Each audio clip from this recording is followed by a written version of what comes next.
So in this next module, we're going to talk about writing sentences that are in parallel structure, so using parallelism. And I'll give you an example here to start. I use this example from Strunk and White. Again, I'm going to refer to them a lot today.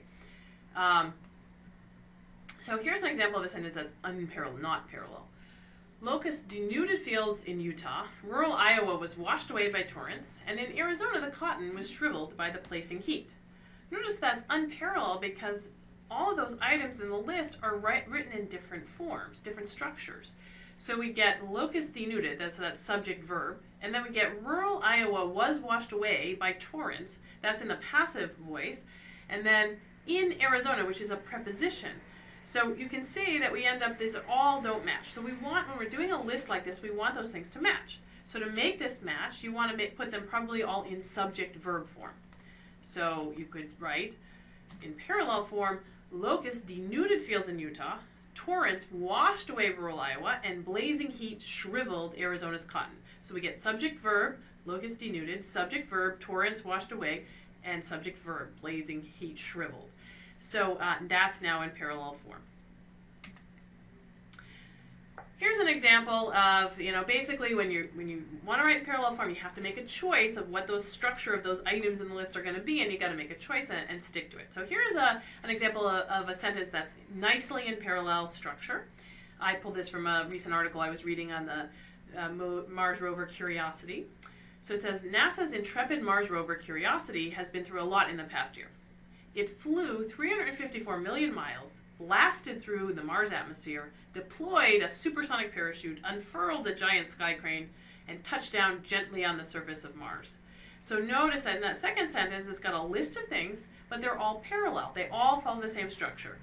We've got subject, verb, subject, verb, subject, verb. It flew, it blasted, it deployed, it unfurled, it touched down gently. And I like this example, I want to point out to you the really nice verbs that are in this sentence. It flew, it blasted, it deployed, it unfurled, it touched down gently. Right, so those are really nice verbs, nicely done in parallel form. So pairs of ideas, lists of things, and pairs of ideas that are joined by and, or but need to be written in parallel form. So here's an example. The velocity decreased by 50%, but the pressure decreased by only 10%. So we've got subject verb, subject verb. So those have to be written in the same form. Subject verb, but subject verb. Like structure like that. And if you want to read more about this, I'll refer you, especially those of you in the biomedical sciences, to a really good book on scientific writing by Mimi Zeiger called The Essentials of Writing Biomedical Papers.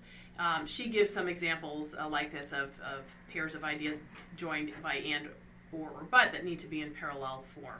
And this is a really nice reference. If you've got time to do some extra reading, it's quite a bit longer than Strunk and White, but has some really good information, and I'll be referring to some material from her book throughout this course.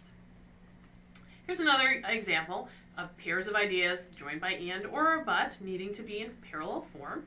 So you would say, we aim to increase the resolution and to improve picture quality. So notice we've got an and here connecting those two ideas, and they're both an infinitive phrase. So we get infinitive phrase and infinitive phrase. So you have to be careful when you've got pairs of ideas like that to make sure those are in parallel form.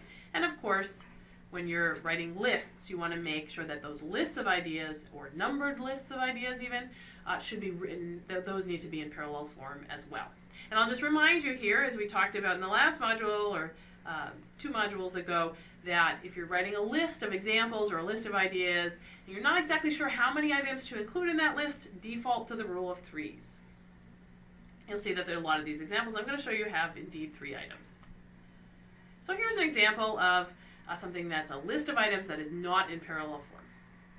If you want to be a good doctor, you must study hard, critically think about the medical literature, and you should be a good listener. You can hear that sounds funny when you read it out loud. You must critically think, you should. Right? We need to make these in parallel form. You could say you must study hard, critically think, and be a good listener, or something like that, but they all need to match. So we could change this to make it parallel to, if you want to be a good doctor, you must study hard, listen well, and think critically about the medical literature. I inverted the order a little bit there just so that since the think critically came with medical literature, we could put a little more at the end. But in this case, we've got imperative, imperative, imperative. You must study hard, you must listen well, and you must think critically. So those are parallel. The other way to restructure this one so that it's parallel would be to turn all of those items in the list to nouns. I don't think this is quite as good, but you could say, and this would be parallel, if you want to be a good doctor, you must be a good student, a good listener, and a critical thinker about the medical literature. So that would work too, because then they'd all be nouns. Of course, I always prefer verbs. Here's another example of something that's not parallel in a list of items. Now this is a list of items that's numbered, but even when you've got numbered items, those have to be parallel as well. So it says this research follows 4 distinct phases. 1, establishing measurement instruments. 2, pattern measurement. 3, developing interventions. And 4, the dissemination of successful interventions. So notice we've got 2 that match and 2 others that match. We've got an establishing and a developing, those match, and a measurement and a dissemination, those match. So we want to make them all match. So probably the way to do that would be to turn them all into gerunds, that is INGs, words. So you would say, this research follows 4 distinct phases. 1, establishing measurement instruments. 2, measuring patterns. 3, developing interventions. And 4, disseminating successful interventions. So pay attention to this, especially when you're writing lists. This is something students often get wrong. You get kind of buried in the list and you lose your place. So you have to be really careful and go back and make sure everything is parallel. So I'm going to just do one practice example here. If you'd like to test yourself, you might pause the video at this point and see if you can get this one into a parallel structure. If you have less time, I'll just lead you through it and there'll be some more practice examples later. So this one reads, Bates describes 5 principles for the success of decision support systems in clinical settings: speed, real-time delivery, integration into workflow, simplicity, and to avoid data entry. You can kind of hear the non-parallel structure there when you read that one out loud. That to avoid data entry is a sudden shift. You're going from nouns, speed, delivery, integration, simplicity, to suddenly an infinitive phrase, to avoid. So this one's actually fairly simple to fix. You just have to turn everything into nouns. So we would fix that one by just saying Bates describes 5 principles for the success of decision support systems in clinical settings: speed, real-time delivery, integration into workflow, simplicity, and the avoidance of data entry. We do have to add some extra words there to get that one into parallel form, but now it is correct and it reads in parallel form. The preceding program is copyrighted by the Board of Trustees of the Leland Stanford Junior University. Please visit us at med.stanford.edu.